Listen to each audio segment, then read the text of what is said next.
बिस्मिल्लाहिर्रहमानिर्रहीम। अस्सलाम वालेकुम स्टूडेंट, कैसे हैं आप सब। उम्मीद है आप सब खैरियत से होंगे। क्लास 10 चैप्टर नंबर 1 हमने स्टार्ट किया था न्यू बुक 2026 की थर्मल फिज़िक्स, जिसका टॉपिक नंबर जो है वो आज जो होगा वो latent heat of fusion plus latent heat of vaporisation है।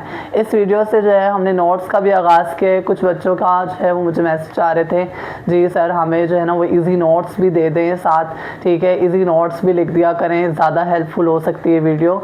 सो इस वीडियो से जो है ना, इस वीडियो से लेकर आगे जितनी भी वीडियोस आएगी इंशाल्लाह ताला उसके अंदर आपको नोट्स भी प्रोवाइड होंगे और आसान वर्डिंग में आपको जो है वो नोट्स प्रोवाइड किए जाएंगे। जो स्टूडेंट्स डिफ़िकल्ट लर्निंग नहीं कर पाते तो वो इस चैनल से इजी लर्निंग कर सकते हैं। सो टाइम को ज़ाया किए बगैर जो है वो टॉपिक को स्टार्ट कर लेते हैं। अच्छा, हमारे पास जो आज का टॉपिक है वो है लेटेंट हीट ऑफ फ्यूजन। पहले सबसे पहले हम देखते हैं कि लेटेंट हीट ऑफ फ्यूजन क्या होता है। बेटा लेटेंट का मतलब होता है छुपी हुई, ठीक है।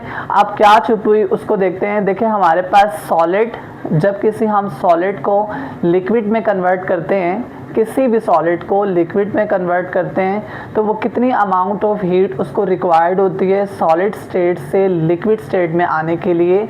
उसी हीट को हम क्या कहते हैं, लेटेंट हीट ऑफ फ्यूजन।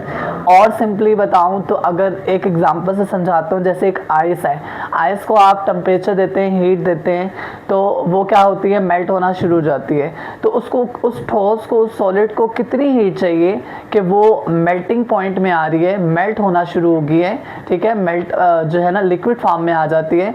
तो वो जो हीट उसके अंदर छुपी हुई है, जितनी हीट उसने अपने अंदर एब्जॉर्ब की है, वही हीट तो है हमारे पास लेटेंट हीट ऑफ फ्यूजन। तो इसकी डेफिनेशन को देखते हैं।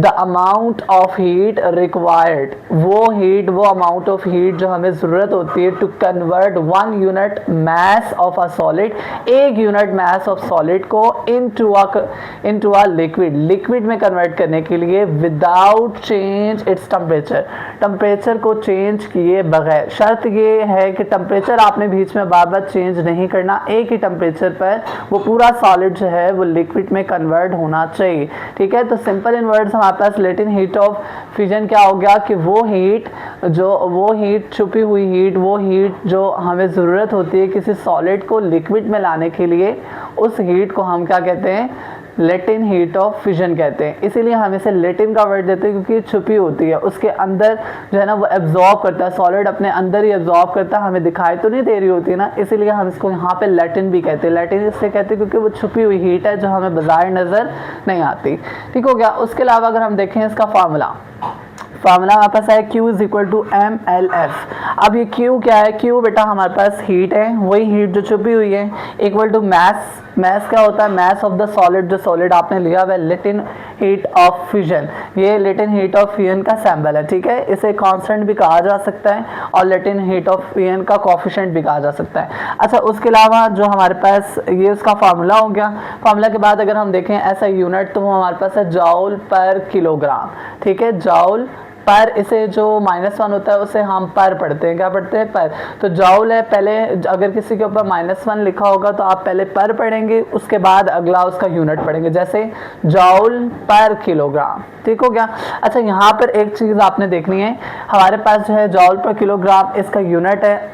आप समझते हैं कि जी एग्ज़ाम में आप भूल जाते हैं कि जी हमें नहीं पता, मैं तो भूल गया हूँ जी, मुझे तो याद ही नहीं है कि लेटेंट हीट ऑफ फ्यूजन का यूनिट क्या है। तो आप उसके फार्मूले से भी निकाल सकते हैं बहुत आसानी से। देखिए कैसे, तो हमारे पास देखें लेटेंट हीट ऑफ फ्यूजन का फार्मूला क्या है, Q is equal to mLF। अगर मैं यहाँ पे मैथ्स मल्टीप्लाई हो रहा है तो नीचे ला के क्या कर दूँ, डिवाइड इज इक्वल टू क्या आ जाएगा, LF, ठीक है, लेटेंट हीट ऑफ फ्यूजन आ जाएगा।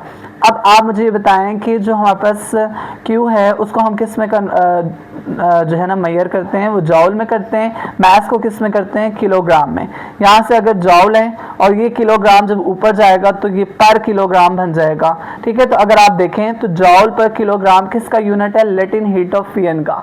तो हमने भी यहाँ पे भी अगर देखें तो जॉल पर किलोग्राम लिखा हुआ है। तो ये एक तरीका है, ये एक मेथड है कि अगर आपको जो है वो भूल जाता है यूनिट, तो आप सिंपल इस तरीके से आराम से जो है ना वो अपना यूनिट दोबारा रिमेंबर कर सकते हैं, ठीक है। अब हम कुछ एग्जांपल्स देख लेते हैं।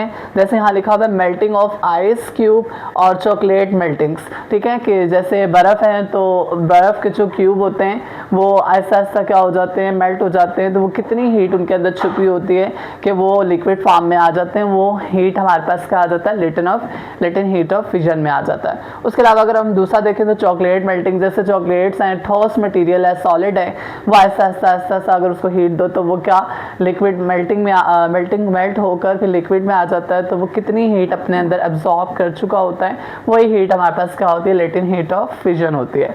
ठीक है, लास्ट में एक चीज़ देखी हुई, ये एमसीक्यूज के लिए बहुत इंपॉर्टेंट है, ये आपको याद होनी चाहिए वैल्यू।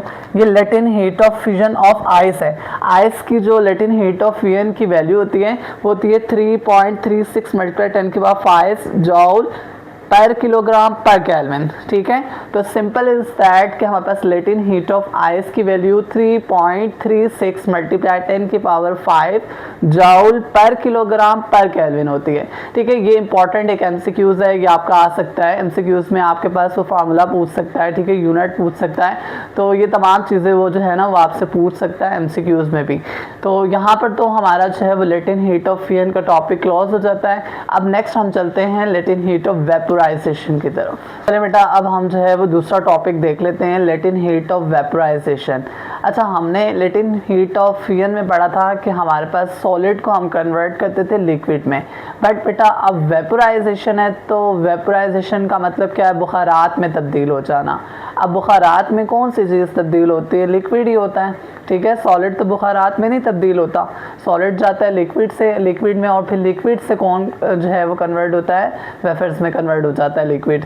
तो सिंपल इज दैट कि हमारे पास लिक्विड फॉर्म से वेफर्स की फॉर्म में जाना, और जितनी हीट उसको रिक्वायर्ड होगी, जितनी हीट जो है वो अपने अंदर एब्जॉर्ब करेगा लिक्विड फेज से वेफर फेज में जाने के लिए, उसको हम क्या कहते हैं, लेटेंट हीट ऑफ वेपोराइजेशन कहते हैं। सिंपल इन वर्ड्स क्या हो गया कि लिक्विड का वेफर्स में कन्वर्ट हो जाना। ठीक है, कि किसी भी लिक्विड को वेफर्स में कन्वर्ट करने के लिए जितनी अमाउंट ऑफ हीट रिक्वायर्ड होती है उसको हम क्या कहते हैं, लेटेंट हीट ऑफ वेपोराइजेशन कहते हैं। एक शर्त क्या है कि टेम्परेचर चेंज नहीं करना, टेम्परेचर चेंज किए बगैर एक ही टेम्परेचर पे किसी भी लिक्विड का वेफर्स की फॉर्म में कन्वर्ट हो जाना, ठीक है, कहलाता है लेटेंट हीट ऑफ वेपोराइजेशन। ठीक है, इसकी डेफिनेशन को भी हम देखते हैं। तो हमारे पास देखें, the amount of heat required, वो अमाउंट ऑफ हीट जो हमें ज़रूरत होती है to convert 1 unit mass of a liquid, 1 unit mass of a liquid को इनटू अ वेफर्स की फॉर्म में without change in its temperature को चेंज किए बगैर। ठीक है, फॉर एग्जांपल, और हमारे पास फॉर एग्जांपल भी देखते हैं। सबसे पहले फार्मूला देखें, Q = mLV। अब ये LV क्या है, लेटेंट हीट ऑफ वेपोराइजेशन है, M क्या है, मैस है, और Q क्या है, हीट है। यहाँ पर मैंने आपको कहा था कि अब आपने जो है वो मुझे यहाँ से जो है इस फॉर्मूले से आपने मुझे ये वाला यूनिट निकाल कर देना है। ठीक है, जैसे मैंने आपको लेटेंट हीट ऑफ फिजन में बताया, आपने यहाँ से निकाल कर मुझे कमेंट बॉक्स में भेजना है हर हाल में। जो स्टूडेंट्स जो हैं वो मेरी वीडियो देखेंगे, वो ख्वाह मेरे पास पढ़ने वाले स्टूडेंट्स हैं, स्कूल के स्टूडेंट्स हैं, या कोई भी स्टूडेंट्स हैं जहाँ के भी रहने वाले हैं, वो तमाम स्टूडेंट अगर वीडियो को वॉच करें तो उन पर ये लाजिम है कि वो कमेंट में मुझे इसका जो है वो फार्मूला यूनिट निकाल कर दें। अच्छा, इसका यूनिट क्या था, जॉल पर किलोग्राम। वही यूनिट है जो लेटेंट हीट ऑफ फिजन का है, वही यूनिट इसका लेटेंट हीट ऑफ वेपोराइजेशन का भी है। एग्जाम्पल अगर हम देखें तो हमारे पास देखा होगा आपने, जब आप कपड़े गीले होते हैं तो उसको सुखाने के लिए डालते हैं, तो वो उसके ऊपर से जो वाटर है वो अवेपोरेट हो रहा होता है। ठीक है, अवेपोरेशन हो रही होती है। अवेपोरेशन से क्या हो रहा होता है कि वेफर्स की फॉर्म में जो है पानी जो है वो कन्वर्ट हो रहा होता है। ठीक है, तो आपने ये सबसे बेस्ट एग्जांपल है कि क्लॉथ्स अगर गीले हों तो वो क्या होता है, उसके ऊपर अवेपोरेशन हो रही होती है। अवेपोरेशन क्या है जी, सरफेस के ऊपर से जो है वो जो लिक्विड है वो वेफर्स की फॉर्म में उड़ना शुरू हो जाते हैं। तो ये बेस्ट एग्जांपल है किसकी, लेटेंट हीट ऑफ वेपोराइजेशन की। उसके अलावा अगर हम देखें तो दूसरी एग्जांपल भी हमने दी है, कौन सी, स्वेटिंग पसीने को कहते हैं। ठीक है, तो पसीना भी जो है वो भी, उससे क्या होता है कि हमारी स्किन के ऊपर जो पसीना आया होता है, ठीक है, वो आहिस्ता आहिस्ता अवेपोरेट हो रहा होता है। ठीक है, अवेपोरेट से मुराद लिक्विड की फॉर्म से किस में जा रहा होता है, वेफर्स के फॉर्म में। तो ये बेस्ट एग्जांपल है इसकी, किसकी, लेटेंट हीट ऑफ वेपोराइजेशन की। यहाँ पर हमारा टॉपिक हो जाता है क्लियर। तो किसी भी किस्म का किसी भी स्टूडेंट को कोई भी मसला हो तो वो मुझसे कमेंट बॉक्स में पूछ सकता है। Thanks for watching my videos and subscribe my channel. Thank you so much. Allah हाफिज़।